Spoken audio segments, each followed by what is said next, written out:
ఈ రోజు మనం ఏషియాలోనే అతిపెద్ద చర్చిలలో ఒకటైన సెయింట్ ఫిలోమినాస్ క్యాథడ్రల్ చర్చ్ కి మనం వెళ్ళబోతున్నాం. ఇది మైసూర్లో one of the best tourist place అన్నమాట మనం విజిట్ చేయడానికి. నమ మైసూరు, నమస్కారం Mysuru. Hey guys, it's me Sriharsha. Welcome to my YouTube channel. అందరూ ఎలా ఉన్నారు? సో ఇప్పుడు మనం సెయింట్ ఫిలోమినాస్ క్యాథడ్రల్ చర్చ్కి వచ్చేసాం అనమాట. సో ఇక్కడ విశేషాలన్నింటిని కూడా నేను మీకు ఇప్పుడు చూపించబోతున్నాను. So let's go. ఈ చర్చ్ యొక్క స్పెషాలిటీ ఏంటంటే ఈ స్టైల్ ఆఫ్ కన్స్ట్రక్షన్ తో ప్రపంచంలో మనకి కేవలం 3 చర్చిలు మాత్రమే ఉన్నాయి. అందులో ఒకటి జర్మనీలో ఉంటే, రెండోది న్యూయార్క్ సిటీలో ఉందన్నమాట, అండ్ మూడోది మన మైసూర్ సిటీలో ఉంది. ఈ చర్చిని 1933 సంవత్సరం అంటే కృష్ణరాజ వడియార్ IV మైసూర్ వడియార్ సామ్రాజ్యాన్ని పరిపాలిస్తున్న కాలంలో శంకుస్థాపన చేసి 1941 సంవత్సరం నాటికి కన్స్ట్రక్షన్ ని కంప్లీట్ చేశారు. బిషప్ రెనుఫ్యూగా నేతృత్వంలో ఈ చర్చ్ ని కట్టించారనమాట. ఎప్పుడైతే శ్రీరంగపట్నం నుండి క్యాపిటల్ ని మైసూర్ కి షిఫ్ట్ చేశారో అప్పుడు బ్రిటిష్ ఆఫీసర్లకి, సోల్జర్స్ కి ప్రేయర్ చేసుకోవడానికి అప్పటి మైసూర్ వడియార్ సామ్రాజ్యపు యువరాజు అయిన కృష్ణరాజ వడియార్ III 1843 సంవత్సరంలో ఒక చిన్న చర్చ్ ని కట్టించారనమాట. కాలక్రమేణా 100 సంవత్సరాలు గడిచిన తర్వాత జనాభా పెరగడంతో ఒక పెద్ద చర్చ్ ని కట్టిద్దాం అన్న ఆలోచనలో కృష్ణరాజ వడియార్ IV మనం ప్రస్తుతం చూస్తున్న ఈ అద్భుతమైన చర్చ్ ని కట్టించారనమాట. ఈ చర్చ్ ని ఫ్రెంచ్ ఆర్కిటెక్ట్ అయిన డాలీ గారు డిజైన్ చేశారనమాట. ఈ చర్చ్ కట్టిన విధానం గనక మనం చూస్తే ఇది నియోగోథిక్ స్టైల్లో కట్టించారనమాట. ఈ చర్చ్ కి ఇంకొక పేరుంది, అదే సెయింట్ జోసెఫ్ క్యాథడ్రల్ చర్చ్ అనమాట. బట్ సెయింట్ ఫిలోమినాస్ క్యాథడ్రల్ చర్చ్ పేరు మీదే ఈ చర్చ్ అనేది బాగా ఫేమస్ అయింది. ఈ చర్చ్ యొక్క హైట్ గనక మనం చూసుకున్నట్లయితే ఇది 175 ఫీట్ ఎత్తులో ఉంటుందన్నమాట. ఈ చర్చ్ ని మనం ఆకాశం నుండి కిందకి చూస్తున్నట్లయితే మనకి క్రాస్ ఆకారంలో ఈ చర్చ్ అనేది మనకి కనిపిస్తుంది అనమాట. సో మనకి డ్రోన్ ఏరియల్ వ్యూ షాట్ మనకి ఇలా కనిపిస్తుంది అనమాట. సూపర్ గా ఉంది కదా. ఈ చర్చ్ యొక్క చరిత్రను గనక మనం చూసుకున్నట్లయితే 4వ శతాబ్దానికి చెందిన సెయింట్ ఫిలోమినా గ్రీస్ దేశానికి చెందిన దేవత అన్నమాట. సెయింట్ ఫిలోమినా వాళ్ళ నాన్న రోమన్ రాజు దగ్గర పనిచేసేవారు.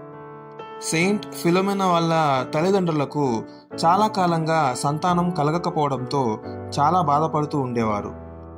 ఒకరోజు ఒకతను వచ్చి జీసస్ ని ప్రే చేసుకోమని, చేసుకుంటే వాళ్ళకి ఒక కూతురు పుడుతుందని, తనకి ఫిలోమినా అని పేరు పెట్టి దేవుడి సేవకి పంపించాలని చెప్తారు.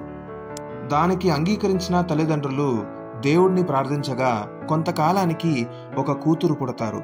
ఆవిడే సెయింట్ ఫిలోమినా. అప్పటి నుండి ఆ తల్లిదండ్రులు సెయింట్ ఫిలోమినాని ఒక దైవదూతగా భావించి దేవుడి సేవకి పంపించాలని అనుకుంటూ ఉంటారు.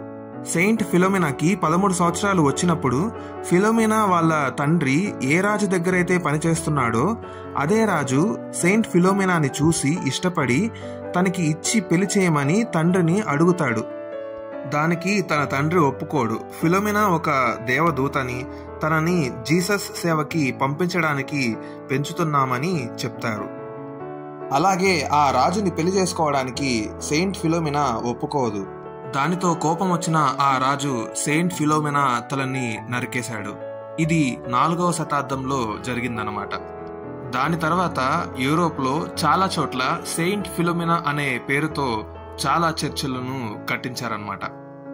ఇప్పటికీ ప్రతి సంవత్సరం ఆగస్టు 11న మైసూర్ వడియార్ వంశంలో ఉన్న యువరాజులు సెయింట్ ఫిలోమినాకి బట్టలు పెడతారు.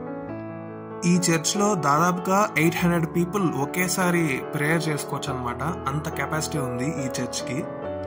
మనం గనక జీసస్ విగ్రహానికి పైభాగంలో గనక చూస్తే మనకి కలర్డ్ గ్లాస్ విండోస్ కనిపిస్తాయి. వీటిని ఎంతో జాగ్రత్తగా ప్రొఫెషనల్స్ తయారు చేస్తారనమాట. వీటిపైన జీసస్ కి సంబంధించిన చరిత్ర మొత్తాన్ని కూడా చెక్కించారు. ఈ చర్చికి ఇంకొక స్పెషాలిటీ కూడా ఉంది. అదేంటంటే అండర్ గ్రౌండ్ ఛాంబర్. ఇక్కడ గనక మనం చూస్తున్నట్లయితే ఒక ఆంటీ మెట్లు దిగి కిందకి వెళ్ళిపోతున్నారనమాట. మనం మెట్లు దిగి వెనక్కి గనక చూస్తే మనకి వ్యూ ఇలా కనిపిస్తుంది. అండ్ పైన చూడండి మనకి పైప్ ఆర్గాన్ మ్యూజికల్ ఇన్స్ట్రుమెంట్ కూడా కనిపిస్తుంది అనమాట. సూపర్. దాని మ్యూజిక్ మనకి ఇలా వినిపిస్తుంది అనమాట. ఆ తర్వాత మనం మెట్లు దిగి అండర్ గ్రౌండ్ ఛాంబర్ లోపలికి వెళ్ళిపోగానే మనకి సెయింట్ ఫిలోమినా యొక్క విగ్రహం కనిపిస్తుంది. చూసారు కదా ఎంత అద్భుతంగా ఉందో. ఈ విగ్రహాన్ని ఫ్రాన్స్ నుంచి తెప్పించారు.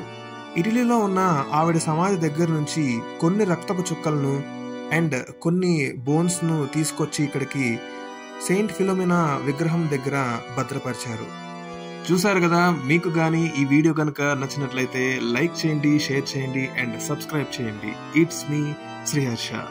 మళ్ళీ నేను మీ ముందుకి ఒక సరికొత్త అద్భుతమైన వీడియోతో వచ్చేస్తాను. Until then, take care. Thank you so much.